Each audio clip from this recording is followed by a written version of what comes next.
ঈদ অর্থ কি? আচ্ছা, 2 নম্বর কথা হলো ইসলামে ঈদ বলতে কি বোঝায়। 3 নম্বর মিলাদুন নবী অর্থ কি। 4 নম্বর নবীজি সাল্লাল্লাহু আলাইহি সাল্লামের জন্মবার কবে। 5 নম্বর নবীজি সাল্লাল্লাহু আলাইহি সাল্লামের জন্ম তারিখ এটা কবে। 6 নম্বর রাসূলুল্লাহ সাল্লাল্লাহু আলাইহি সাল্লামের জন্মদিনকে কেন্দ্র করে কিছু অনুষ্ঠান করা হয় পৃথিবীতে, এর সূচনা কবে থেকে। 7 নম্বর রাসূলুল্লাহ সাল্লাল্লাহু আলাইহি সাল্লাম নিজের জন্মদিনে কি করতেন, কি আমল করতেন। 8 নম্বর জন্মদিনকে কেন্দ্র করে বেদাত। এই 8টি বিষয় আমরা শুনব। একদম এদিক সেদিক মাথা যদি নাড়ানো হয় তাহলে আমাদের গুরুত্বপূর্ণ অনেক কিছু ছুটে যাবে। তাই আমরা মনোযোগ সহকারে, ধৈর্য সহকারে শেষ পর্যন্ত আলোচনাগুলো শুনবো ইনশাআল্লাহ। সূরা আহজাবের 21 নম্বর আয়াতে আল্লাহ বলেন, লাকাদ কানা লাকুম ফি রাসূলিল্লাহি উসওয়াতুন হাসানাতুল লিমান কানা ইয়ারজুল্লাহা ওয়াল ইয়াউমাল আখির ওয়া যাকারাল্লাহা কাসীরা। আল্লাহ রাব্বুল আলামিন বলেন, তোমাদের জন্য রাসূলুল্লাহ সাল্লাল্লাহু আলাইহি সাল্লামের জীবন আদর্শের মধ্যে তোমাদের জন্য উত্তম আদর্শ রয়েছে। রাসূলুল্লাহ সাল্লাল্লাহু আলাইহি সাল্লামের জীবনীতে নবীজির সাল্লাল্লাহু আলাইহি ওয়াসাল্লাম যেভাবে চলতেন, বলতেন, খাইতেন, যেভাবে আমল করতেন, তো এই নবীজির জীবনীতে তোমাদের জন্য উত্তম আদর্শ রয়েছে। আল্লাহ বলেন কাদের জন্য, এটা আবার আল্লাহ ব্যাখ্যা করে দিয়েছেন, লিমান কানা ইয়ারজুল্লাহা ওয়াল ইয়াউমাল আখির, যারা আল্লাহর আশা করে, আখিরাতের আশা করে, আল্লাহর সাক্ষাৎ কামনা যারা করে, আখিরাতে ভালো প্রতিদানের আশা যারা করে, ওয়া যাকারাল্লাহা কাসীরা, যারা বেশি বেশি আল্লাহকে স্মরণ করে, তাদের জন্য রাসূলুল্লাহ সাল্লাল্লাহু আলাইহি সাল্লামের জীবনের মধ্যে উত্তম নমুনা রয়েছে, উত্তম আদর্শ রয়েছে। রাসূলুল্লাহ সাল্লাল্লাহু আলাইহি সাল্লামের জন্ম, এই জন্ম থেকেই তার আলোচনা শুরু হবে। রাসূলের ইন্তেকাল পর্যন্ত গোটা জীবনটাকেই বলা হয় সিরাত। কি বলা হয়? সিরাত। সিরাত অর্থ জীবনী। বলেন সিরাত অর্থ জীবনী। জীবনী। তাহলে বলেন তো, জন্ম থেকে মৃত্যু পর্যন্ত পুরা জীবনটাকে আরবিতে কি বলা হয়? সিরাত। সিরাতের বাংলা জীবনী। তো এতটুকু জানার পর আমরা মূল আলোচনায় চলে যাই। ঈদ কাকে বলে এই বিষয়টা আমরা জানবো, এরপর নবীজির জন্মের ব্যাপারে জানবো। ঈদ অর্থ আনন্দ, উৎসব, ফুর্তি করা। ঈদ শব্দটি পবিত্র কোরআনের সূরা মাইদার 114 নম্বর আয়াতে আছে।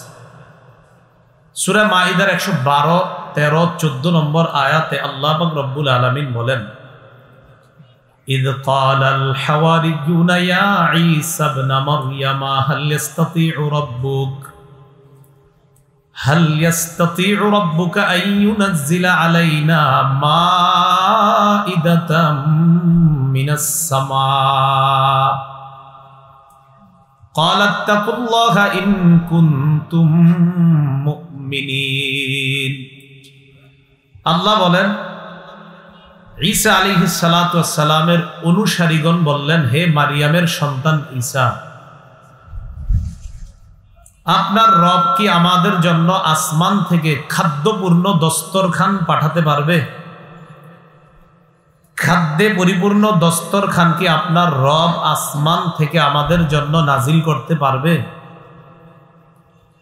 এই কথা শোনার পর ঈসা নবী বললেন, ইত্তাকুল্লাহ, আল্লাহকে ভয় করো, ইন কুনতুম মুমিনিন, যদি তোমরা বিশ্বাসী হও, যদি তোমরা আল্লাহ বিশ্বাস করো আর আমি তার নবী এই কথা বিশ্বাস করো, তাহলে আল্লাহকে ভয় করো, এই জাতীয় আবদার করবা না। তখন ঈসা নবীর অনুসারীরা বললেন, ক্বালু নুরিদু আন নাকুলা মিনহা ওয়া তাতমাইন্না কুলুবুনা ওয়া না'লামা আন ক্বাদ সাদাকতানা ওয়া নাকুনা আলাইহা মিনাশ শাহিদিন। ঈসা নবীর অনুসারীগণ বললেন, আমরা চাই খাদ্যবর্তী আসমান থেকে যে দস্তরখানটা আসবে এখান থেকে আমরা খাবো। আমরা ওই দস্তরখানের আসমানি খাদ্য খেতে চাই।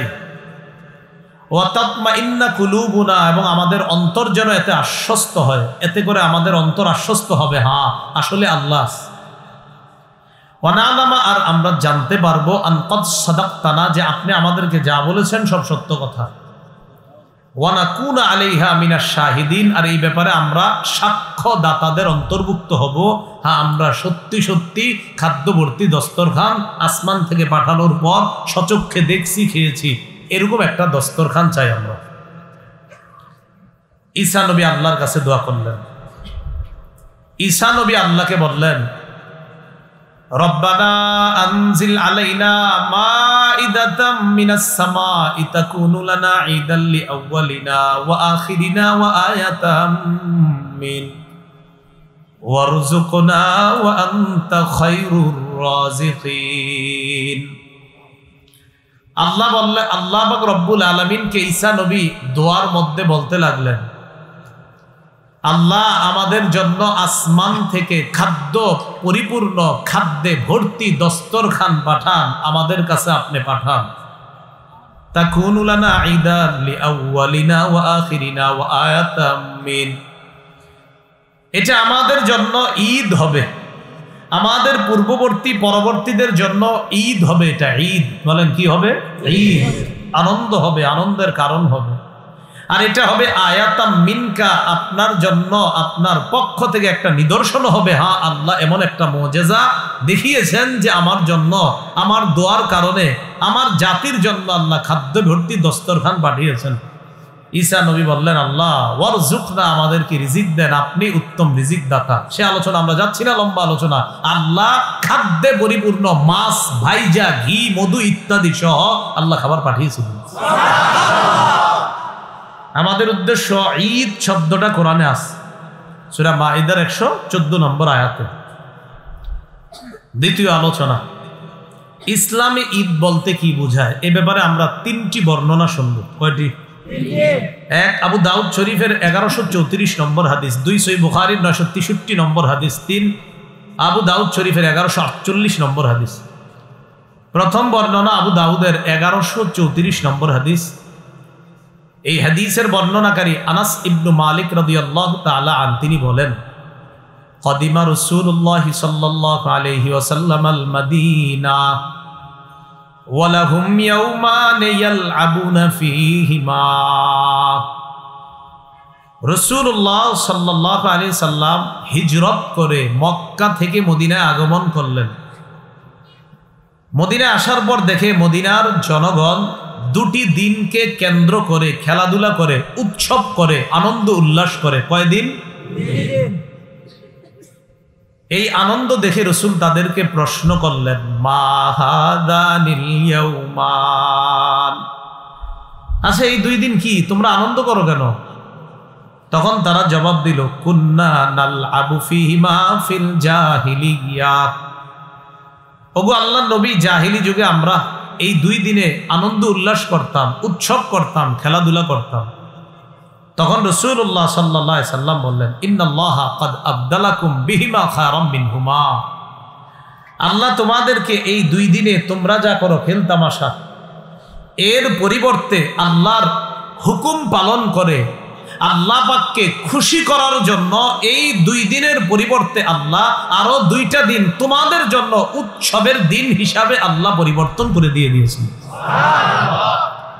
একটা হলো ঈদুল ফিতর, আর একটা ঈদুল আজহা। রমজান শেষ করার পর যেটা, এটাকে বলা হয় ঈদুল ফিতর। জিলহজের 10 তারিখে ঈদুল আজহা। তাহলে আবু দাউদের 1134 নম্বর হাদিস থেকে ঈদ পেয়ে গেলাম কয়টা? এটা ইসলামের ঈদ। সহিহ বুখারীর 963 নম্বর হাদিস, আব্দুল্লাহ ইবনে ওমর রাদিয়াল্লাহু তাআলা আনহুমার বর্ণনা, তিনি বলেন, আন আব্দুল্লাহ ইবনে ওমর রাদিয়াল্লাহু তাআলা আনহুমা কানা রাসূলুল্লাহ সাল্লাল্লাহু আলাইহি ওয়াসাল্লাম ওয়া আবু বকর ওয়া উমর ইউসাল্লুনাল ঈদাইনি ক্বাবলাল খুতবাহ। আব্দুল্লাহ ইবনে ওমর রাদিয়াল্লাহু তাআলা আনহুমা বলেন, রাসূলুল্লাহ সাল্লাল্লাহু আলাইহি সাল্লাম, আবু বকর, উমর, কয়জন হলো?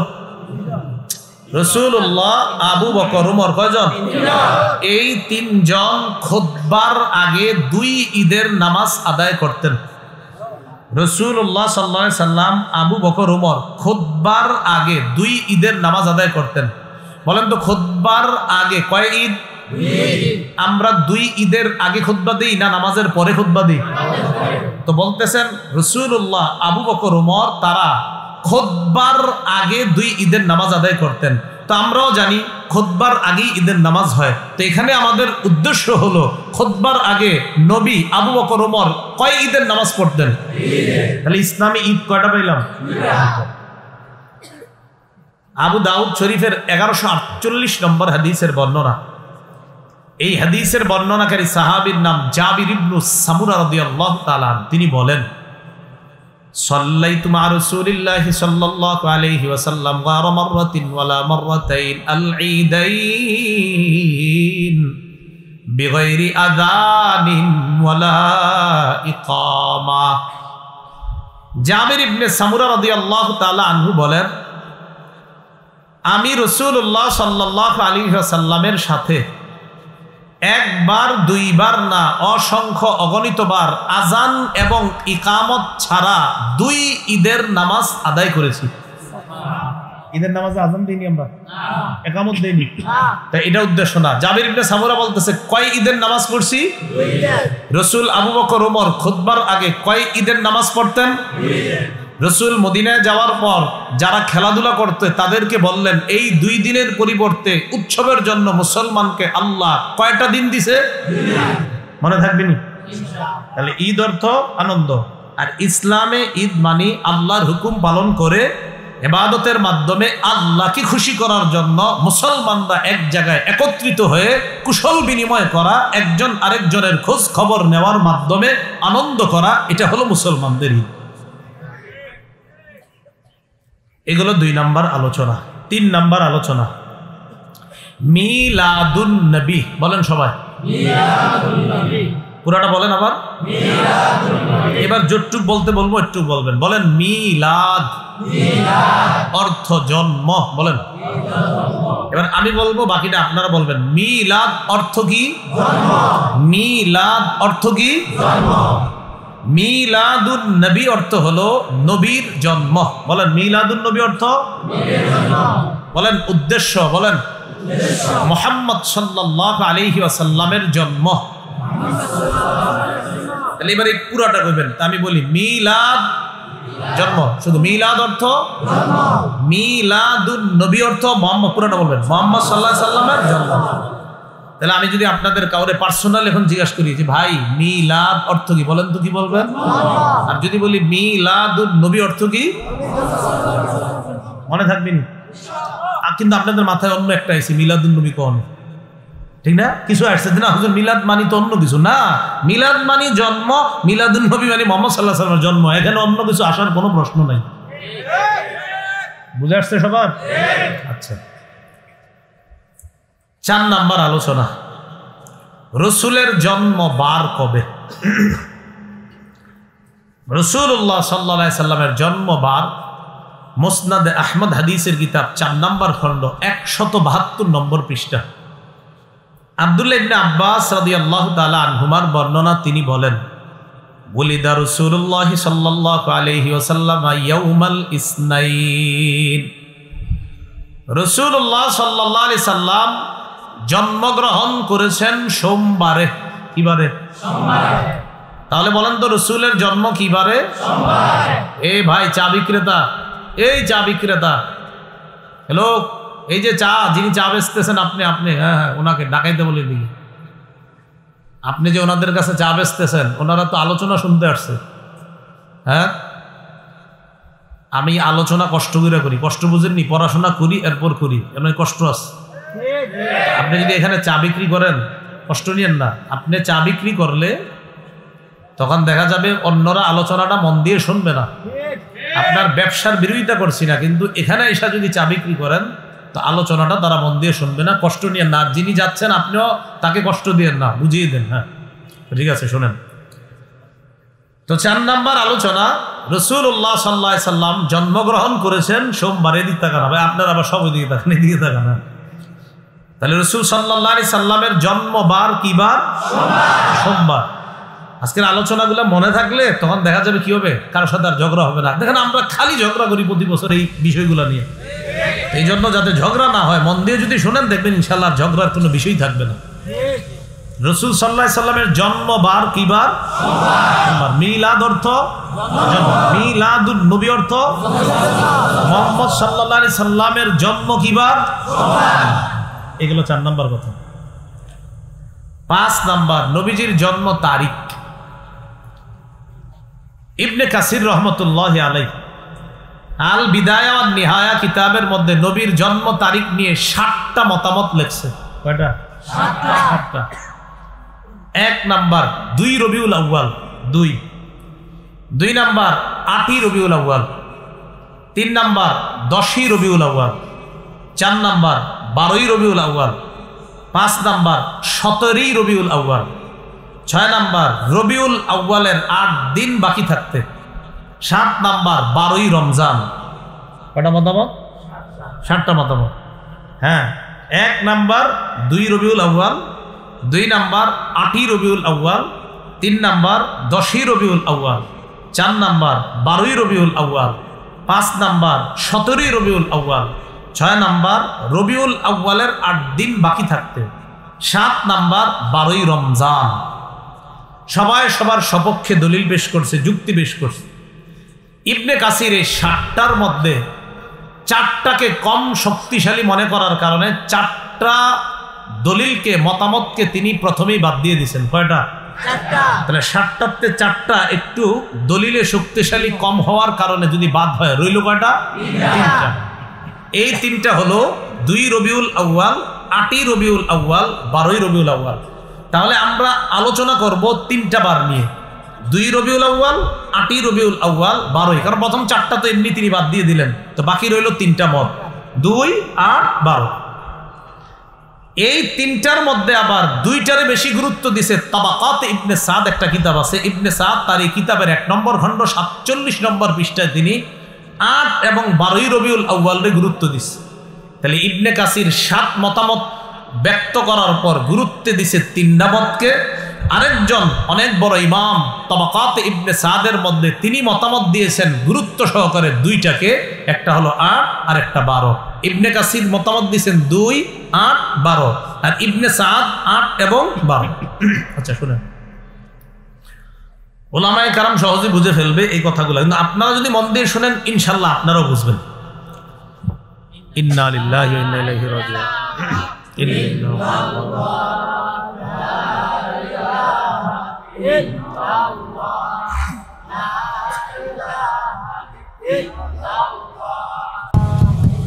লা ইলাহা ইল্লাল্লাহু মুহাম্মাদুর রাসূলুল্লাহ সাল্লাল্লাহু আলাইহি ওয়াসাল্লাম।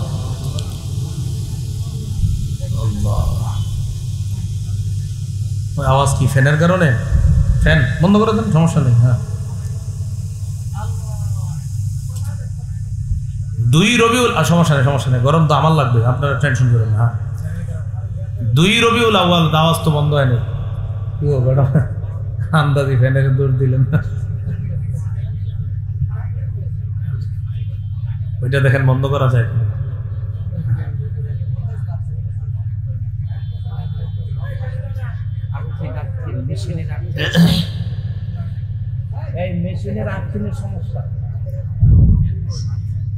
আচ্ছা আমরা একটু এদিক তাকাই। 2 রবিউল আউয়াল, 8ই রবিউল আউয়াল, 12ই রবিউল আউয়াল, এই 3টা নিয়ে আমরা কথা বলতেছি যে রাসূলুল্লাহ সাল্লাল্লাহু আলাইহি সাল্লামের জন্মের ব্যাপারে 60টি অভিমতের মধ্যে তিনটি অভিমত নিয়ে এখন আমরা আলোচনা করব। 2, 8, 12 2 তারিখ। এটা লাগবে না, এটা দিয়ে না, এটা বন্ধ করে দেন। হ্যাঁ, আওয়াজ অনেক বেশি হয়ে যাবে। 2 রবিউল আউয়াল এই বর্ণনা যারা করেছেন, এই বর্ণনার যে সনদটা আছে, এই সনদের মধ্যে বর্ণনাটা এমন, আগে বর্ণনাটা শুনেন। ওয়ালিদা রাসূলুল্লাহ সাল্লাল্লাহু আলাইহি সাল্লাম ইয়াউমাল ইসনাইন লিলাইলাতাইনে খালাতা মিন রবিউল আউয়াল। রাসূলুল্লাহ সাল্লাল্লাহু আলাইহি সাল্লাম রবিউল আউয়াল মাসের 2 তারিখ সোমবার জন্মগ্রহণ করেছে। এটা একটা মত। রবিউল আউয়াল মাসের 2 তারিখ সোমবার জন্মগ্রহণ করছে। তো এই বর্ণনার মধ্যে 2 জন ব্যক্তি আছে। একজনের নাম ওয়াকিদি, আরেকজনের নাম আবু মাশআর। একজনের নাম ওয়াকিদি, আরেকজনের নাম আবু মাশআর। দেখেন আমার দিকে। এই ওয়াকিদি তিনি হলেন ছাত্র, আবু মাশআর তিনি হলেন ওস্তাদ। এই ওস্তাদ তার ছাত্রের কাছে বলছে রাসূল সাল্লাল্লাহু আলাইহি সাল্লামের জন্ম রবিউল আউয়ালের 2 তারিখ সোমবার। তাহলে ওস্তাদ আর ছাত্র পাইলাম। ছাত্রের নাম ওয়াকিদি, ওস্তাদের নাম আবু মাশআর। এই দেখেন, এটা হলো ওস্তাদ, এটা ছাত্র। ছাত্র যে ওয়াকিদি, তার ব্যাপারে ইবনে হাজার আসকালানী রহমতুল্লাহি আলাইহি বলেন মাতরুকুন মা সিআতি ইলমিহি।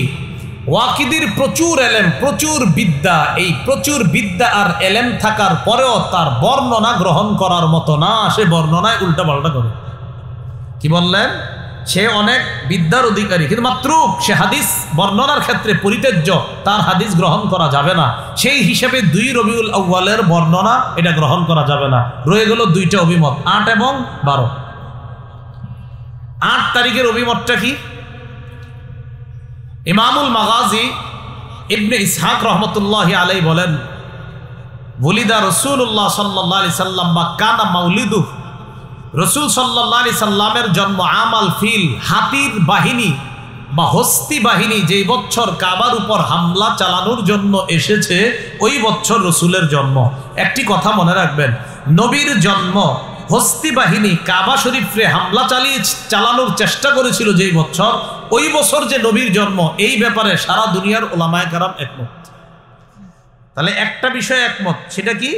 হস্তি বাহিনী যেই বছর কাবার উপর হামলা চালানোর জন্য আসছে, ওই বছর নবীর জন্ম। এখন আমরা দেখব হস্তি বাহিনী কাবার উপর হামলা চালানোর কয়দিন পরে নবী জন্মগ্রহণ করছে। হস্তি বাহিনী কাবার উপর হামলা চালানোর 50 দিন পর আল্লাহ রসুলের জন্ম। কয়দিন পর? এখন হিসাব করলেই তো বের হয়ে যায়। হস্তি বাহিনী কাবায় হামলা চালাইছে কবে, এটা জানলেই হয়ে যায়। তো 50 দিন হিসাব করলে তারিখও বের হয়ে যাবে। হস্তি বাহিনী কাবায় হামলা চালাইছে মুহররম মাসের 13 দিন বাকি থাকতে। কয়দিন? 13 দিন। তাহলে মুহররমের 13 বাকি, পরের মাস সফর। তো মুহররম সফর, ওই দিকটা যদি 29 ধরেন, এদিক দিয়ে 13 ধরেন, 29 আর 13 কত? 42। পরের মাস রবিউল আউয়াল, 42 আর 8 হয় কত? 50। তার মানে 50 দিন পরে যদি হয় তো 8ই হবে। আসছে জি, আলহামদুলিল্লাহ বলেন। তাহলে 50 দিন পর রসুলের জন্ম যদি হয়, মুহররমের 13 দিন বাকি থাকতে হস্তি বাহিনী কাবার উপর হামলা চালায়, তো বাকি 13 দিন রন, এই 13।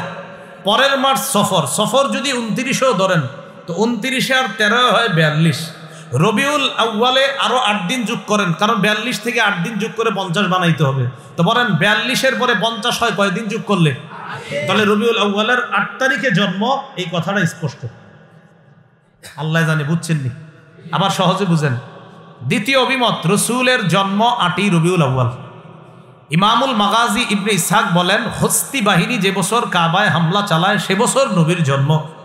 এখন আমরা দেখব কাবায় হামলা চালানো হয়েছে কবে। আমরা জানলাম কাবায় হামলা চালানো হয়েছে মুহররম মাসের 13 দিন বাকি থাকতে। তো মুহররমের 13 ধরেন, মুহররমের পরের মাসের নাম কি? সফরের যদি 29 ধরেন, তো 29 আর 13 কত হয়? হ্যাঁ, 42। 42-এর পরে 50 বানান, আরো কতদিন লাগে? তো সফর মাসের পরের মাসের নাম কি? রবিউল আউয়াল। তো রবিউল আউয়ালের 8 দিন যোগ করেন, 8 দিন যোগ করলে কয় তারিখ হয়? 8 তারিখ। তাহলে হস্তি বাহিনী কাবার উপর হামলা চালানোর 50 দিন পর রসুলের জন্ম যদি ধরা হয়, তাহলে 8ই রবিউল আউয়াল রসুলের জন্ম। আমার সাথে বলেন বলেন ৮ তারিখের ব্যাপারটি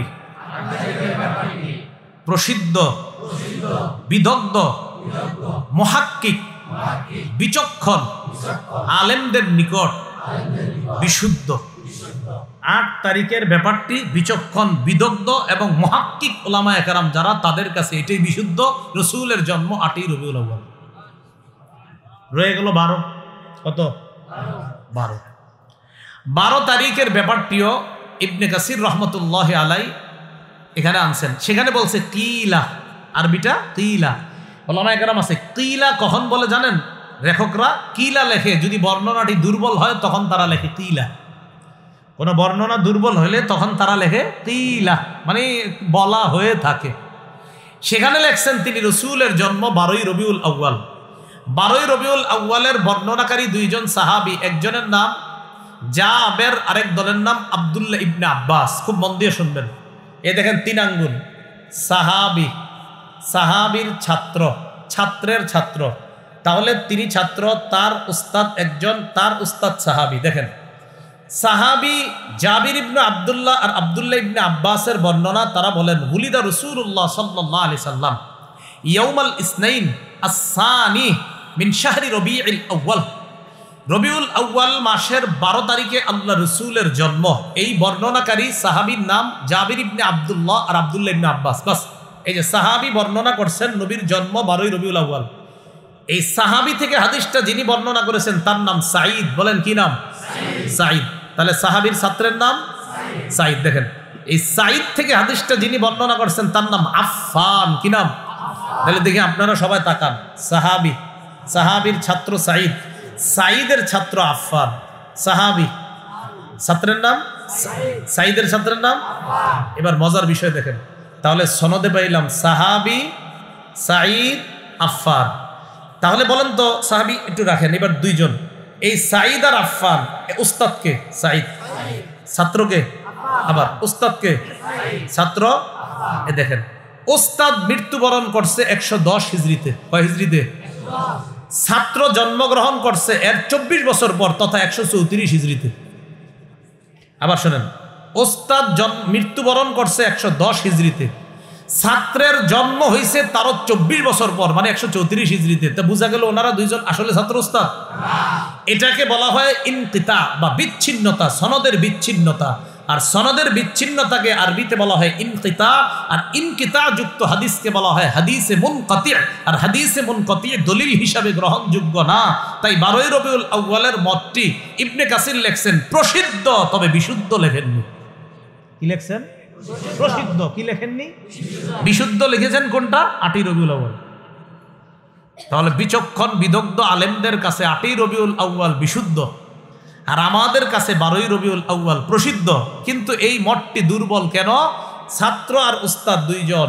এই উস্তাদ আর ছাত্রের মধ্যে উস্তাদ মরছে 110 হিজরিতে, আর ছাত্রের জন্ম হয়েছে আরো 24 বছর পর। এর মানে বোঝা গেল আসলে তারা ছাত্র উস্তাদ না।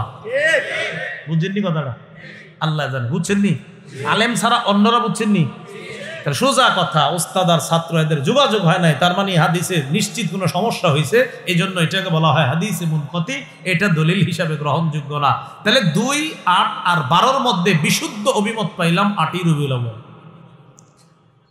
হ্যাঁ, 12টা প্রসিদ্ধ হয়ে গেছে। 12ই রবিউল আউয়াল কি হয়ে গেছে? প্রসিদ্ধ হয়ে গেছে। এখন এই গেল আপনার মোটামুটি জানলাম। 1 নাম্বার ঈদ অর্থ আনন্দ, 2 নাম্বার ইসলামে ঈদ জানলাম 2টা, 3 নাম্বার মিলাদ অর্থ জন্ম, মিলাদুন নবী অর্থ মুহাম্মদ সাল্লাল্লাহু আলাইহি সাল্লামের জন্ম। 4 নাম্বার নবীর জন্ম কিবার? 5 নাম্বার নবীর জন্ম তারিখ। না, এভাবে না, বলবেন যে এটা নিয়ে মতভেদ। কি আছে এটা নিয়ে? বিশুদ্ধ অভিমত 8, প্রসিদ্ধ অভিমত 12। বিশুদ্ধ 8, প্রসিদ্ধ 12। যদিও আপনার সৌরবিজ্ঞানী যারা আছেন, আপনার ওই যে যারা সৌরবিজ্ঞান নিয়ে গবেষণা করে, এদের নিকট 9 রবিউল আউয়াল। কত? অনেকের কাছে ওনারা আপনার ওই হিসাব করে চালায় বলছে 9। তো 8, 9 যদি বলেন তো আরবিতে তো আবার দিন আর রাতের একটা হিসাব আছে, কিন্তু এই জন্য 8রে আপনি ফেলে দেওয়ার সুযোগ নেই।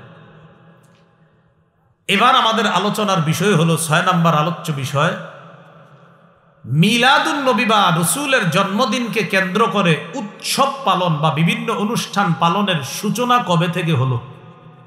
আমার সাথে বলেন 604 হিজরি। এটা মনে থাকবো নি? আচ্ছা, এটা মনে রাখলে এবার আলোচনাটা শুনেন। ইরাকের একটা শহর আছে মসুল। কি শহর? এই মসুল শহর, এই শহরের একজন বাদশা ছিল, তার নাম বাদশা আবু সাইদ মুজাফফর কাউকারি। কেউ তার নাম আরেকটা লেখছে, কিন্তু আবু সাইদ মুজাফফর একটু ঠিক আছে। তার মৃত্যু হলো 630 হিজরিতে। এই বাদশা আবু সাইদ মুজাফফর কাউকারি সর্বপ্রথম 604 হিজরিতে আবুল খাত্তাব ওমর ইবনে দিহিয়া নামক এক আলেমের মাধ্যমে সর্বপ্রথম 12ই রবিউল আউয়াল রসুলের জন্মদিনে আনন্দ উৎসব পালন করা শুরু করে। কি নাম বাদশার নাম?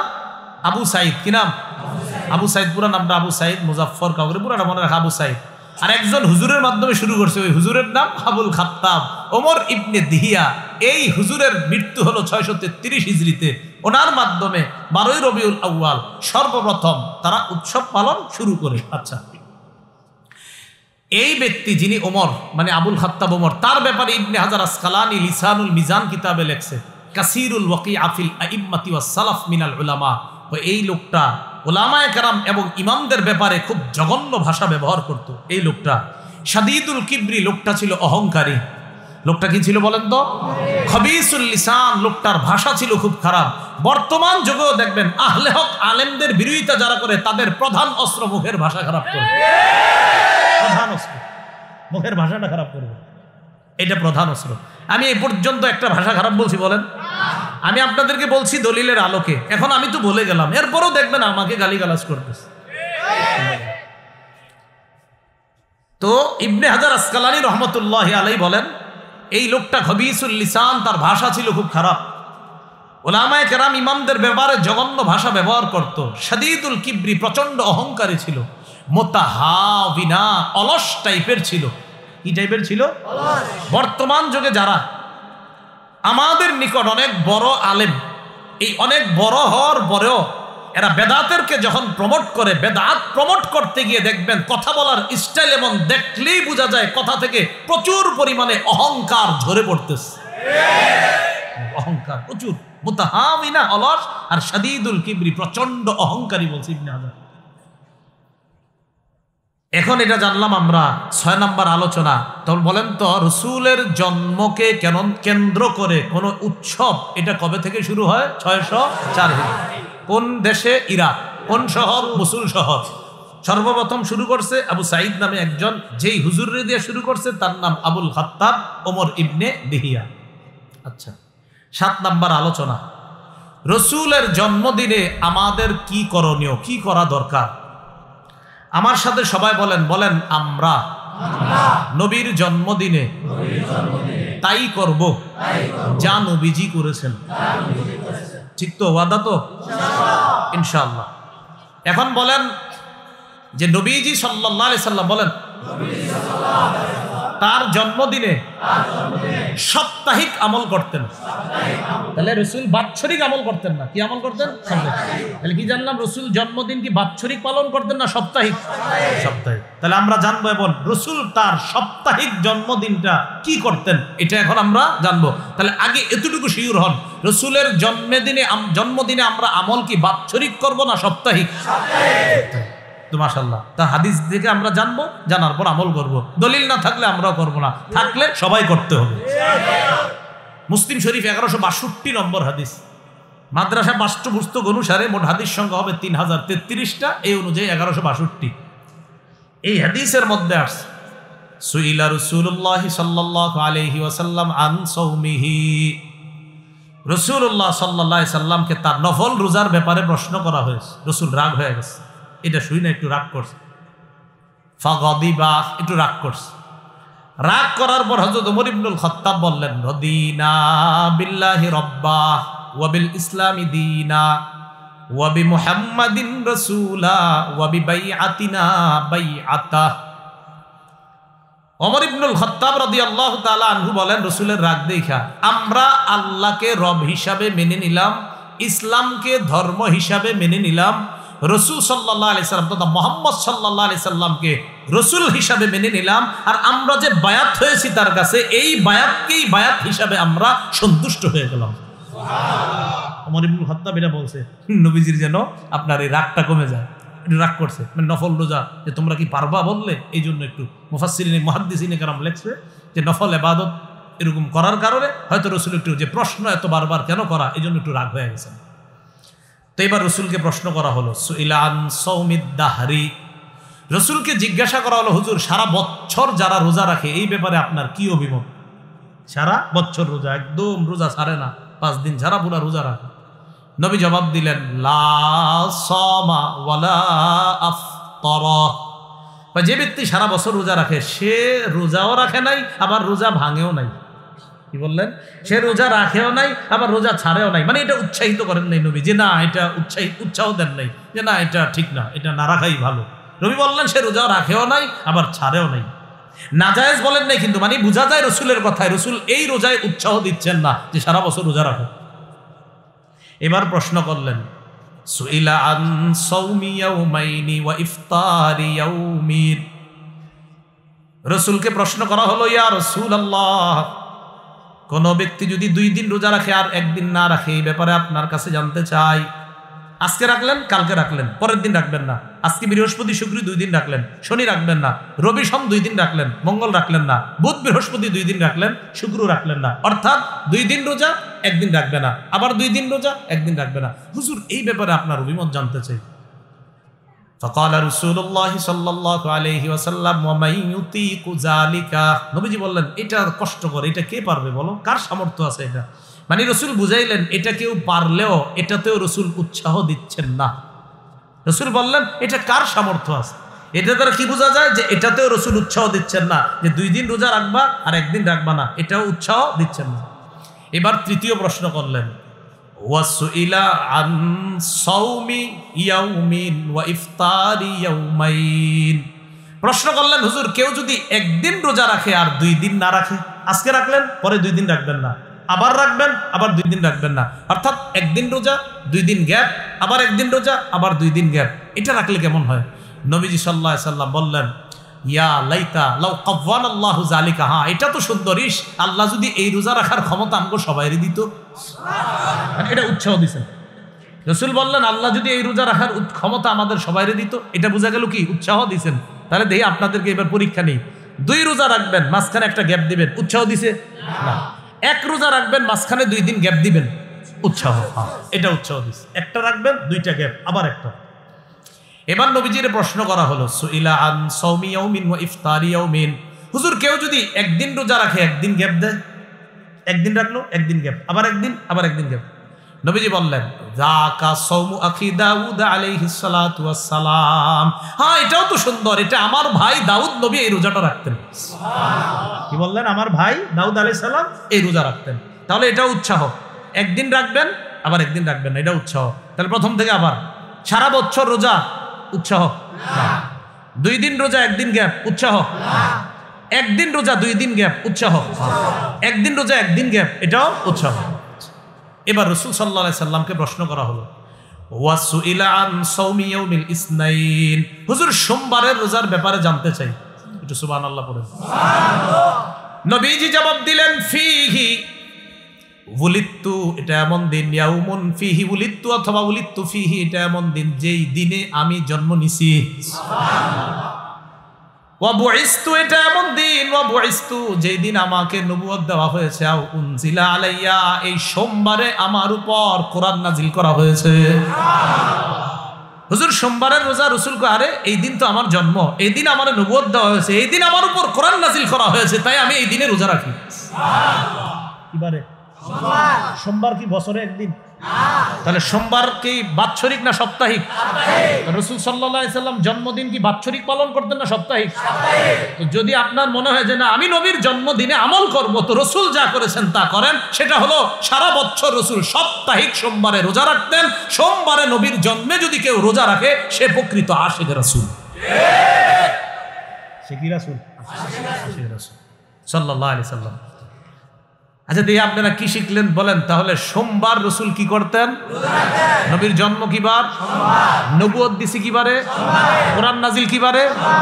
অন্য হাদিসে কি আসছে জানেন? রসুল বলেন তুরাদুল আমাল ফি কুল্লি খামিসিন ওয়া ইয়াউমিল ইসনাইন, প্রতি সোমবার আর বৃহস্পতিবার বান্দার আমলনামা আল্লাহর কাছে পাঠানো হয়। তাই আমি সোম বৃহস্পতি রোজা রাখি, যেন রোজা অবস্থায় আমার আমলনামাটা আল্লাহর কাছে পেশ করা হয়।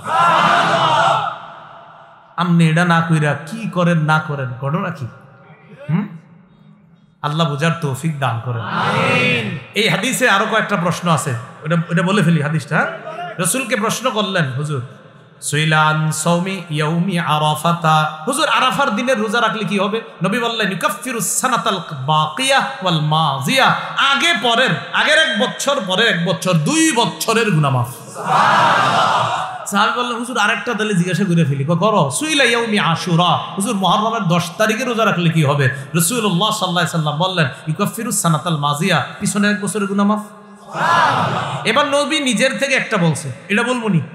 সবগুলা বলছে প্রশ্নের আলোকে, এবার নিজে থেকে একটা বলছে। রাসূল সাল্লাল্লাহু আলাইহি সাল্লাম বললেন সাওমু সালাসাতিন মিন কুল্লি শাহরিন, প্রত্যেক মাসে 3টা রোজা, 13, 14, 15, ও রমাদানা ইলা রমাদান, আর রমজান মাসের রোজাগুলা যদি রাখো তোমার পুরা বছর রোজা রাখার সওয়াব হবে। যদি এই ব্যাপারে আরেকটা বর্ণনা, শাওয়ালের 6টা রোজা রাখলেও পুরা বছর রোজার সওয়াব। আর এই হাদিস থেকে আজকে আরেকটা জানলাম আমরা, যে মাসে 3টা রোজা, 13, 14, 15 আরবি মাসে, আর রমজানের রোজা রাখলে তার পুরা বছর রোজা রাখার সওয়াব। যাক, আমাদের এই হাদিসের মূল বিষয়, রসুল জন্ম বারে কি করতেন? বাৎসরিক না সাপ্তাহিক? আল্লাহ আমাদেরকে খাঁটি আশেকে রসুল হওয়ার তৌফিক দান করুন। 8 নাম্বার আলোচনা, জন্মদিনকে কেন্দ্র করে কোনো বেদাত করা যাবে না। বলেন ইনশাআল্লাহ করব না। জন্মদিন কেন্দ্র করে কোনো বেদাত করব না। বেদাত কারে কয়? হাদিস থেকে শিখে নিই আমরা। সহিহ বুখারী 2697 নম্বর হাদিস। এই হাদিসের বর্ণনাকারী আম্মাজান আয়েশা সিদ্দিকা রাদিয়াল্লাহু তাআলা আনহা, তার থেকে বর্ণনা, তিনি বলেন ক্বালা রাসূলুল্লাহ সাল্লাল্লাহু আলাইহি ওয়াসাল্লাম মান আহদাসা ফি আমরিনা হাযা মা লাইসা ফিহি ফাহুয়া রাদ্দুন। নবী সাল্লাল্লাহু আলাইহি সাল্লাম বলেন, আমাদের এই শরীয়তের মধ্যে যা নাই, যা আমি নবী রেখে যাই নাই, এমন নতুন কিছু যদি কেউ আবিষ্কার করে শরীয়তের মধ্যে ইবাদতের নামে, শরীয়ত মানে যা করলে ইবাদত হবে, যা করলে সওয়াব হবে, নবী বলেন আমার এই দ্বীনের মধ্যে যদি কেউ নতুন কিছু আবিষ্কার করে ফাহুয়া রাদ্দুন, এটা প্রত্যাখ্যান করা হবে। বলেন তো, মাইক যদি না থাকে আমরা নামাজ পড়বো না? মাইক যদি না থাকে 4-5 জনের সামনে কি বয়ান করা যাবে না? লাইট না থাকলে নামাজ পড়বেন না? ফ্যান না থাকলে নামাজ পড়বেন না? এটা কেন বললাম? একদল ভাই আপনাদেরকে বলবে ভাই এত বেদাত করেন না, মাইক, লাইট, ফ্যান এগুলো তো বেদাত। আপনি বলবেন যে না, এই লাইট না থাকলেও শরীয়ত পালন করব, মাইক না থাকলেও শরীয়ত পালন করব, শরীয়তের মধ্যে বেদাত আসলে সেটাকে আমরা বেদাত বলবো। ইবাদতের নামে বেদাত, এটার সম্পর্ক মাইকের সাথে না শরীয়তের সাথে? তো মাইক যদি নাও থাকে শরীয়ত কি আমরা পালন করব না? মাইক 100-200 বছর আগে ছিল না, তো শরীয়ত পালন হয় নাই? হ্যাঁ, এই জন্য এইগুলা বইলা ওই বেদাতকে প্রমোট করার কোনো সুযোগ নেই। আল্লাহ বুঝার তৌফিক দান করুন। রসুল বললেন দ্বীনের মধ্যে যদি, শরীয়তের মধ্যে যদি ইবাদতের নামে সওয়াবের আশায় নতুন কিছু কেউ বানায়, সেটা প্রত্যাখ্যান। মাইক যদি কেউ না বানায় এর গুনাহ হবে? লাইট যদি কেউ না জ্বালায় তার গুনাহ হবে? নামাজ না পড়লে? ফ্যান যদি চলে নামাজে একটু শান্তি পাই, আরাম পাই, ঠান্ডা লাগে, ঠিক আছে। এখন মনে করেন 3 দিন কারেন্ট নাই, নামাজ ছেড়ে দিবেন? হ্যাঁ, শরীয়তের সম্পর্ক এই জাতীয় জিনিসের সাথে না, শরীয়তের সম্পর্ক ইবাদতের সাথে, সওয়াবের সাথে। তাই রাসূল বললেন শরীয়তের মধ্যে ইবাদতের নামে নতুন কিছু বানানোর নাম বেদাত। আল্লাহ বুঝার তৌফিক দান করুন। এটা হলো বেদাত। ইমাম মালিক রহমতুল্লাহ আলাইহি বলেন মানিবতাদা বিদআতান ফিল ইসলাম ইয়ারাহা হাসানাহ, কেউ যদি ইসলামের মধ্যে ইবাদতের নামে নতুন কোনো বেদাত আবিষ্কার করে, মনে করে খুব ভালো একটা কাজ করছি, একটা ইবাদত বানাইছে নতুন, বানায় বলল যে ভালো একটা কাজ করছে, ইমাম মালিক বলেন ফাকাদ জামা আন্না মুহাম্মাদান খানা রিসালা, সে কেমন যেন বলতে চায় নবী তার দায়িত্ব পালনে খেয়ানত করছে। রাসূল কি দিন পরিপূর্ণ রেখে গেছেন কিনা? আর রাসূল পরিপূর্ণ দিন রেখে গেছেন কিনা? সূরা মাইদা 3 নম্বর আয়াত, আল-ইয়াউমা আকমালতু লাকুম দীনাকুম ওয়া আতমামতু আলাইকুম নি'মাতি ওয়া রাদিতু লাকুমুল ইসলাম দীনা, আমি তোমাদের জন্য এই শরীয়ত, এই ইসলামকে কমপ্লিট পরিপূর্ণ করে দিয়েছি। নবীজি কমপ্লিট দিন রেখে গেছেন কিনা? ইমাম মালিক কয় কেউ যদি এই দিনের মধ্যে নতুন কিছু বানায় কয় খুব ভালো একটা কাজ করছি, কয় কে সেমন যেন বলতে চায় লোকটা নবীজি সাল্লাল্লাহু আলাইহি সাল্লাম ভালো কামটা কইরা যেতে পারে নাই, আপনি করছেন। আরে আল্লাহ বুঝদান করেন সবাই। বেদাতের ভয়াবহতা, আজকে আমরা 4টা ভয়াবহতা জানবো। কয়টা? 4টা ভয়াবহতা জানবো বেদাতের। 1 নাম্বার বেদাতের ভয়াবহতা, বেদাতীদের তওবা, যতক্ষণ পর্যন্ত বেদাতি কাজটা কেউ না ছাড়বে তার তওবা আল্লাহ কবুল করবেন না। ওই এলাকার ভাইয়েরা, আল্লাহর রাস্তে আলেমদের কাছে গিয়া শিখেন বেদাত কোনটা। আপনি এখনো নিজের মনে করতেছেন হুজুর আপনি যা মন চায় করেন, আমি আমার মন মতো চলবো, আল্লাহর রাস্তে কাম করেন না। রাসূল বলছেন ইন্নাল্লাহা হাজাবাত তাওবাতা আন কুল্লি সাহিবি বিদআ হাত্তা ইয়াদা বিদআতা। বেদাতি তার বেদাতি কর্মকাণ্ড না ছাড়া পর্যন্ত সে যত বলে আল্লাহ তওবা করছি তওবা করছি তওবা করছি, আল্লাহ কয় বেদাত ছাড়ছুনি না, ছাড়ি নাই, তওবাও কবুল করব না। মানে আপনি বেদাতের মধ্যে আছেন আর কইতেছেন আস্তাগফিরুল্লাহ আস্তাগফিরুল্লাহ আস্তাগফিরুল্লাহ, আল্লাহ না না না না কবুল হবে না, কবুল হবে না। বেদাতি কর্মকাণ্ড না ছাড়া পর্যন্ত তার তওবা কবুল হবে না। 2 নাম্বার, বেদাতি হাউজে কাউসারের পানি পান করতে পারবে না। সহিহ বুখারীর বর্ণনা 6583 এবং 6584 নম্বর হাদিস, 2টা হাদিস মিলিয়ে পুরো হাদিসটা শুনবো আমরা। সাহাল ইবনে সাদ রাসূলের সাহাবী, তার থেকে বর্ণনা, তিনি বলেন قال رسول الله صلى الله عليه وسلم انا فرطكم على الحوض। নবীজি বলেন আমার উম্মত, আমি তোমাদের আগে আগে হাউজে কাউসারের কাছে উপস্থিত থাকব। মান মাররা আলাইয়া শারিবা, আমার উম্মতের যে কেউ আমার সামনে দিয়ে যাবে ওই হাউজে কাউসারের পানি পান করবে। তাহলে মূলনীতি শিখলাম, নবী বলেন আমার সামনে দিয়ে যে যাবে সে হাউজে কাউসারের পানি পান করবে। এবার মূলনীতিটা আপনারা বলেন, বলেন নবী হাউজে কাউসারের সামনে আছে, এখন নবীর ওই হাউজে কাউসারের পানি কে পান করবে? যে সামনে দিয়ে যাবে। ঠিক তো কথাটা? এবার নবীজি বলেন লা ইয়ারিদান্না আলাইয়া আকওয়াম ইয়ারিফুনানি ওয়া ফি রিওয়ায়া আরিফুহুম ওয়া ইয়ারিফুনানি। নবী বলেন আমার হাউজে কাউসারের সামনে এভাবে মানুষ যাবে আর পানি পান করবে, যাবে আর পানি পান করবে। হঠাৎ একদল আসবে, আসার পর আরিফুহুম, আমি তাদেরকে চিনবো, ওয়া ইয়ারিফুনানি, তারাও আমাকে চিনবে, মানে তারা আমার উম্মত। চিনার পর সুবহানাল্লাহ, তো ঠিক আছে চিনছে। সুম্মা ইউহালু বাইনি ওয়া বাইনাহুম, এরপর আমি দেখবো আমার উম্মত আর আমার মাঝে পর্দা পড়ে গেছে। ইন্না লিল্লাহ, আমি হাউজে কাউসারের পানি পান করাবো না? এটা হলো সহিহ বুখারীর 6583, একটু কাছে হাদিসটা। পরের হাদিস 6584 নম্বর হাদিসে আছে, নবী বলেন আমি আল্লাহকে বলবো, ফাকুলু, আমি বলবো আল্লাহ ইন্নাহুম মিন্নি, এরা তো আমার উম্মত, পর্দা বললো কেন, আমি পানি পান করাবো না? আল্লাহর পক্ষ থেকে জবাব দেওয়া হবে ইন্নাকা লা তাদরি মা আহদাসু বাদাক। হাবিব আপনার জানা নাই, আপনি পৃথিবী থেকে বিদায় নিয়ে চলে আসার পর তারা কত কিছু যে নতুন আবিষ্কার করছে, দিনের মধ্যে নতুন নতুন কত কিছু বানাইছে, এটা আপনার জানা নাই। তাই আজকে এরা হাউজে কাউসারের পানি পান করতে পারবে না। তাহলে আগে মূলনীতিটা বলেন তো, হাউজে কাউসারের পানি কে পান করবে? যে যাবে। নবীর সামনে যারা আসলো চিনলো, পারছে পান করতে? নবীজি এরপর বলেন যখন জানবো যে এরা আমি রেখে আসা, আমি যে দিন রেখে এসছি দুনিয়াতে, এটার মধ্যে নতুন কিছু বানাইছে, তখন আমি বলবো সুহকান সুহকান লিমান গায়্যারা দীনি, আমার রেখে আসা শরীয়ত যে পরিবর্তন করছে, দূর হও আমার সামনে থেকে, দূর হও আমার সামনে। যেই নবী কাউসারের পানি পান না করাইতে পাইরা আল্লাহরে বলছে আল্লাহ এরা তো আমার উম্মত, আল্লাহ যখন বলছে এরা বেদাতি, নবী তখন কয় ভাগো ভাগো, সরো সরো, কিসের পানি পান? হাউজে কাউসারের পানি থেকে বঞ্চিত হয়েন না। এও ভাই, আমি সব সময় বলি ফজর নামাজটা পইরা যাদের ব্যবসা আছে ব্যবসায় যান, দোকান আছে দোকান করেন, চা বেছেন চা বেছেন, পান বেছেন পান বেছেন, রিক্সা চালান অটো চালান করেন, জোহর নামাজটা পড়েন, জোহরের পর একটু খারাপ লাগলে একটু শুয়ে থাকেন, আবার কাজে যান, আসরটা পড়েন, আসর থেকে মাগরিব পর্যন্ত, অফিসে হয়তো আসতে আসতে মাগরিব হয়ে যায়, মাগরিবটা কোথাও পড়ে নেন বা বাসার পাশের মসজিদে পড়েন। মাগরিবের পর এসা পর্যন্ত পরিবারের সময় দেন, মোবাইল রে না, মোবাইল তো মাগরিবের আগ পর্যন্ত রাস্তাঘাটে চালাইছেন। মাগরিব থেকে এসা পর্যন্ত মেয়েটারে সময় দেন, ছেলেটারে সময় দেন, বিবিকে সময় দেন। এশার নামাজের আগে খাবার খেয়ে ফেলেন, মসজিদে গিয়ে নামাজ পড়েন, নামাজের পর বেশি কথা বললেন না। রসুল এশার নামাজের পর কথা বলতেন না, রসুল এশার আগে ঘুমাইতেন না, আর এশার পর বেশি কথা বলতেন না। সহিহ বুখারীর বর্ণনা, কানা রাসূলুল্লাহ সাল্লাল্লাহু আলাইহি সাল্লাম ইয়াকরাহুন নাওমা ক্বাবলাল ইশা ওয়াল হাদিসা বাদাহু।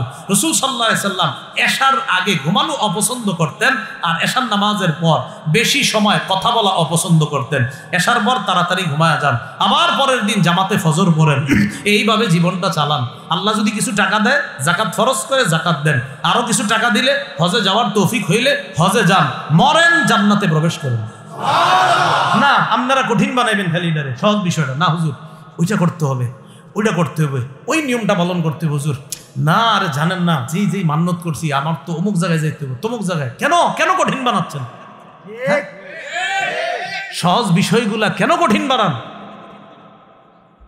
সহজ বিষয়গুলা কঠিন বানান না।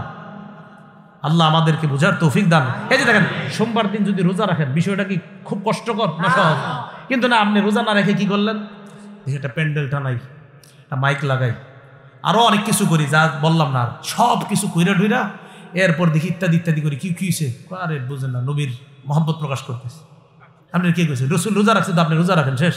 রাতে ইফতারির আগে আপনি ইফতারির সময় ইফতারি করেন, রসুল রোজা রাখছে আপনি রোজা রাখেন, ইফতারির সময় ইফতার করেন। বৃহস্পতিবার রোজা রাখছে আপনিও রোজা রাখেন। কিয়ামতের মাঠে বলতে পারবেন, হাবিব আপনি যে আমল করছেন, আপনার জন্মদিনে আমিও সেই আমল করছি, আপনিই প্রকৃত আশিক রাসূল হবেন। সহজ বিষয়গুলো কঠিন বানায়েন না, আল্লাহর হস্তে কঠিন বানায়েন না। আল্লাহ বুঝার তৌফিক দান করেন। এইগুলো কয় নাম্বার কথা? 2 নাম্বার, বেদাতের ভয়াবহতা। বেদাতের 3 নাম্বার ভয়াবহতা, যেই ব্যক্তি বেদাতি কর্মকাণ্ড করে অথবা যেই ব্যক্তি অন্য কোনো ব্যক্তিরে বেদাতি কর্মকাণ্ডে সহযোগিতা করে। দেখেন, একটা হলো আপনি নিজে বেদাত কাজ করলেন, আরেকটা হলো একজনে আপনি বেদাত করার জন্য সহযোগিতা করছেন। কেমন? এই এলাকায় একজন আসছে, আসার পর বেদাতি কর্মকাণ্ড করার জন্য তার একটা বড় ধরনের একটা জায়গা দরকার। মাশাআল্লাহ, আপনি একটা জায়গা দিয়ে দিয়েছেন, হযরত আপনি এখানে বসেন, বসে বসে শর্ট জামা পরবেন, সালা গায়ে দিবেন, আর যা আছে পারলে সালাটাও খুললা রাখেন, কারণ যাতে মানুষে বুঝতে পারে আপনার মধ্যে কিছু আছে। কি আছে? মানে যত দেখবেন পোশাক কম, ছিঁড়া ফাড়া, সালার গায়ে, হয় কি হুজুর ওনার মধ্যে যে কি আছে আপনি জানেন না। কি আছে তো এটা দেখাই যাইতেছে। হ্যাঁ না, শোনেন, হাইসেন এই জায়গাটায় ভক্তরা কি করে? কাঁঠাল আনে, কলা আনে, আম আনে, কত কিছু আনে, আনে কিনা? হাজার হাজার লক্ষ লক্ষ টাকার ফল আনতেছে ভক্তরা। কার জন্য? যার গায়ের জামাটা ছিঁড়া, ছালা গায়ে দেওয়া আছে। কেন 5 গজ কাপড় ভক্তরা আনতে পারলো না? হ্যাঁ, কি 5 গজ কাপড় আনতে পারে নাই? এটা কোথায় আছে এই কথা? এত কিছু আনলেন আপনি, হাজার হাজার টাকার ফল আনলেন, 5 গজ। প্রয়োজনে যে ফলগুলো আনবেন, ওই ফলগুলো ওই গাজীপুর বাজারে গিয়ে বেচা, এরপরে 5 গজ কাপড় আনলেন। আপনি কাপড় পরেন, আপনি তো আছে, আমরা ভক্তরা আপনার লাখ লাখ টাকা দিচ্ছি, কাপড় পরেন আপনি। যদি দেখবেন বলবে না এটা পরা যাবে না, অহংকার আসবে, তখনই বুঝবেন ভণ্ড প্রতারক আর মুসলমানের ইমান নিয়ে খেলা করতে। ছিঁড়া জামা পরে থাকতে গেছে আপনি না? আর আপনাকে মাথাও এমন হয়েছে, যারা দেখেন এরকম ছিঁড়া পরে, সালা গায়ে দেয় না, হুজুর কিছু আছে। আল্লাহ আমাদেরকে হেফাজত করেন। বলছিলাম 3 নাম্বার, যদি নিজে বেদাতি কর্মকাণ্ড করেন আর কোনো বেদাতিকে যদি আশ্রয় দেন, আপনার উপর আল্লাহ, ফেরেশতা আর সব মানুষের অভিশাপ মরণ পর্যন্ত।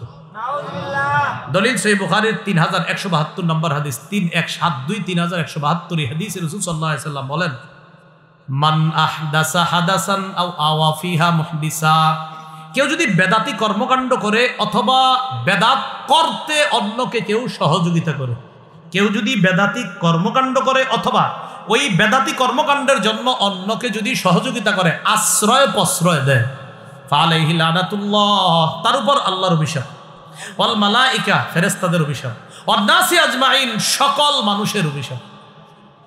কার অভিশাপ? সকল মানুষের অভিশাপ। এজন্য বেদাতি কর্মকাণ্ড করেন না। এ হলো 3 নাম্বার। 4 নাম্বার, বেদাতির সর্বশেষ পরিণতি জাহান্নাম। আবু দাউদ শরীফের বর্ণনা 4607 নম্বর হাদিসের মধ্যে আসছে, রাসূল সাল্লাল্লাহু আলাইহি সাল্লাম বলেন, একটা জামানা ফাসারা ইখতিলাফান কাসীরা, প্রচুর মতভেদ দেখবা তোমরা, খালি দেখবা মতভেদ, অমুকে বলবে এটা সঠিক, অমুকে বলবে এটা সঠিক, হয় কিনা এরকম? যেমন আপনারাই বলেন, হুজুর আপনি এখন কইলেন এটা বেদাত, আরেক হুজুরে বলবে এটা বেদাত না, তখন করবেনটা কি? নবী একটা নিয়ম শিখিয়ে দিছে।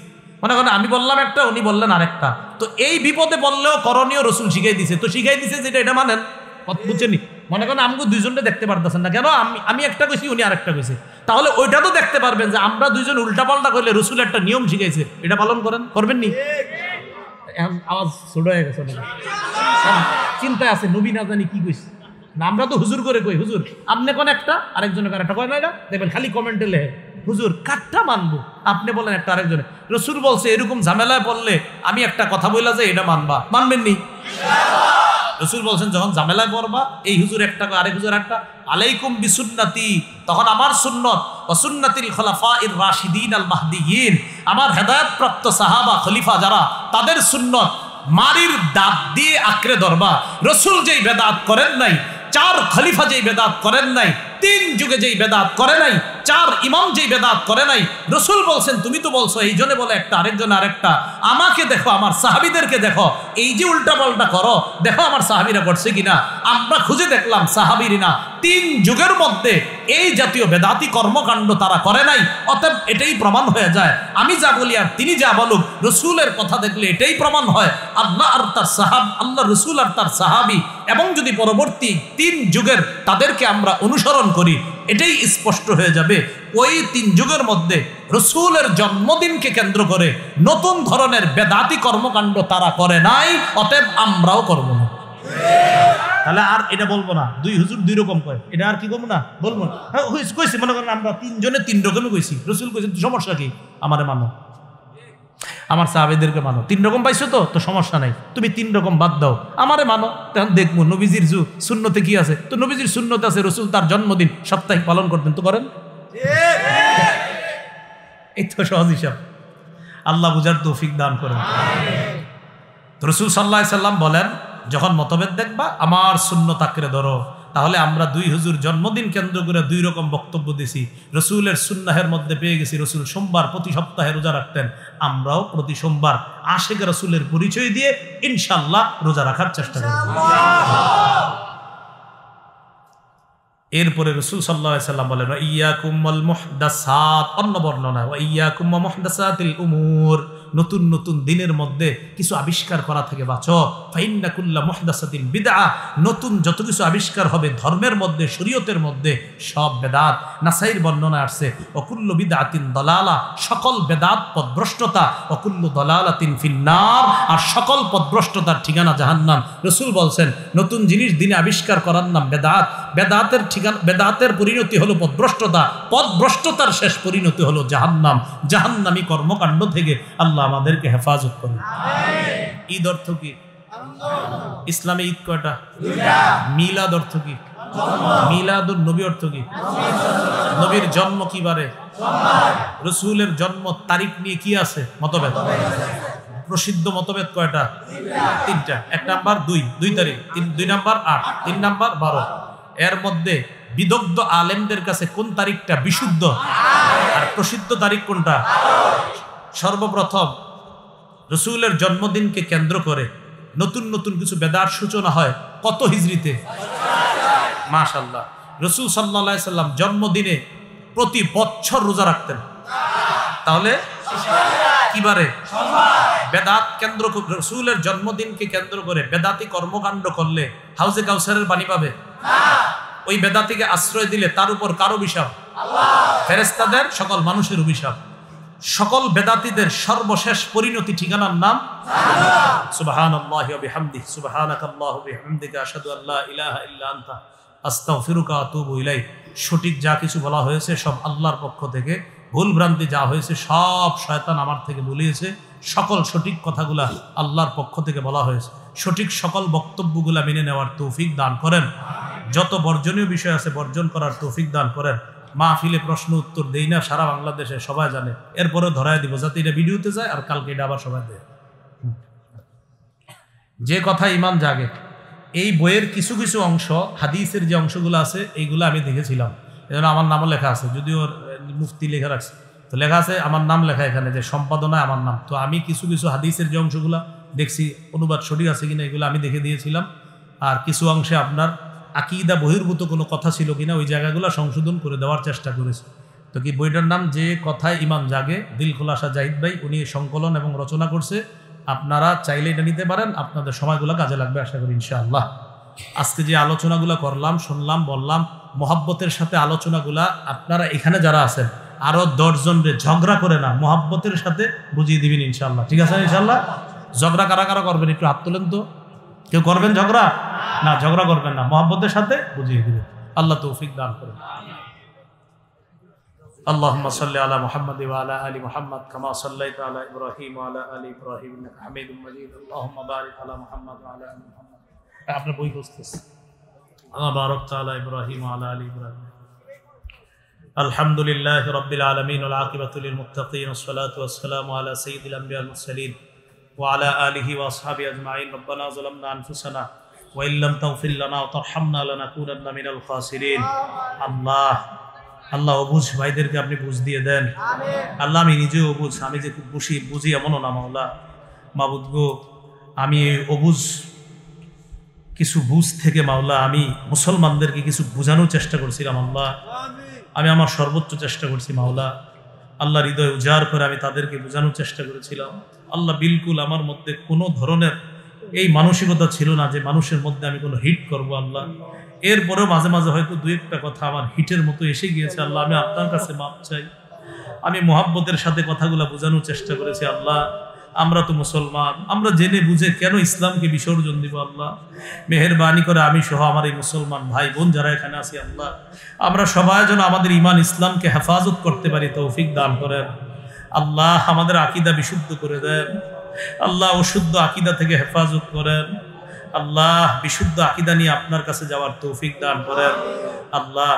রাসূলুল্লাহ সাল্লাল্লাহু আলাইহি সাল্লামের জন্মদিনের আলোচনা শুনলাম, জন্মদিনের আমল শুনলাম আল্লাহ। আমরা যেন রসুলের জন্মদিনে রসুল যে আমল করেছেন মাওলা, সে আমল আমরা করতে পারি, তৌফিক দান করেন আল্লাহ। সিরাতুন নবী, রসুল সাল্লাল্লাহু আলাইহি সাল্লামের সিরাত, রসুল সাল্লাল্লাহু আলাইহি সাল্লামের জীবনের যে আদর্শগুলা আল্লাহ মেহেরবানি করে আমাদের সকলের জীবনে যেন নবীর এই আদর্শ বাস্তবায়ন করতে পারি, তৌফিক দান করেন আল্লাহ। আমাদেরকে আপনি মাফ করে দেন আল্লাহ, আমাদেরকে আপনি মাফ করে দেন। আমাদের মধ্যে যারা অসুস্থ সুস্থ বানায় দেন, যারা ঋণী ঋণ পরিশোধের ব্যবস্থা করে দেন আল্লাহ, যারা অভাবী অভাব দূর করে দেন, যারা পেরেশানিতে আছে পেরেশানি দূর করে দেন আল্লাহ। আমাদের প্রত্যেকের মনের নেক আশাগুলো আপনি পুরা করেন আল্লাহ। আপনার কাছে একটা ফরিয়াদ, আজকে আমি যাদের সামনে বসলাম আল্লাহ, যারা আমার সামনে বসছে মাওলা জুমার রাত আল্লাহ, মেহেরবানি করে এই মানুষগুলোর সাথে আবার জান্নাতে দেখা করায় দিয়েন। কবে কোথায় আল্লাহ মরে পড়ে থাকি নিজে জানিও না আল্লাহ। মেহেরবানি করে আল্লাহ আমাদের নামগুলা জান্নাতীদের খাতায় লিপিবদ্ধ করে দেন। আমাদেরকে আপনি মাফ করে দেন আল্লাহ, আমাদেরকে আপনি মাফ করে দেন। আজকে যে কথাগুলা বলছি সবাইকে মহব্বতের সাথে গ্রহণ করার তৌফিক দান করেন। আমার যে ভাইগুলা বোনগুলা শুনছে তারা যেন মনে রেখে অন্যদেরকেও সুন্দরভাবে কথাগুলা বুঝিয়ে দিতে পারে, তৌফিক দান করেন। ঝগড়া থেকে আমাদেরকে বাঁচান আল্লাহ। আমরা মুসলমান ভাই ভাই, এরপরেও কিছুক্ষণ বিষয় কেন্দ্র করে আমাদের মাঝে কত মতভেদ তৈরি হয়ে যায়। ভাই ভাইয়ের দিকে তাকায় না, বাবা সন্তানের দিকে তাকায় না আল্লাহ। মেহেরবানি করে এই ঝগড়া থেকে আমাদেরকে আপনি হেফাজত করেন। আমাদের মাঝে উলফত মোহাব্বত পারিবারিক বন্ধন ঐতিহ্য আবার তৈরি করে দেন আল্লাহ। এই মাহফিলকে কেন্দ্র করে আজকে যারা এখানে আসছি আল্লাহ, আজকে থেকে সবাই 5 ওয়াক্ত নামাজি বানায় দেন আল্লাহ। আল করিম তাহফিজুল কোরআন মাদ্রাসা, মাদ্রাসার উস্তাদ, মাদ্রাসার ছাত্র, মুতামিম, মাদ্রাসার সাথে যারা সম্পৃক্ত আছে, মুতাআল্লিকিন, মুহিব্বিন, যারা মহাব্বত করে, যারা এটার সাথে যেইভাবেই সম্পৃক্ত আছে আল্লাহ, যারা প্রশাসনিকভাবে সম্পৃক্ত আছে মাওলা, সকলকে আপনি কবুল করে নেন।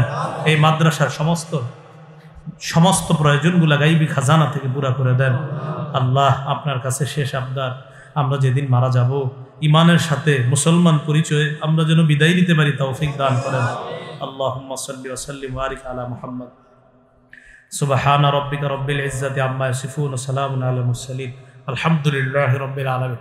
আপনারা আপনাদের মোবাইলগুলো সাবধানে রাখবেন, আপনাদের মোবাইলগুলো সাবধান, সবার মোবাইলগুলো সাবধানে রাখবেন। মোবাইল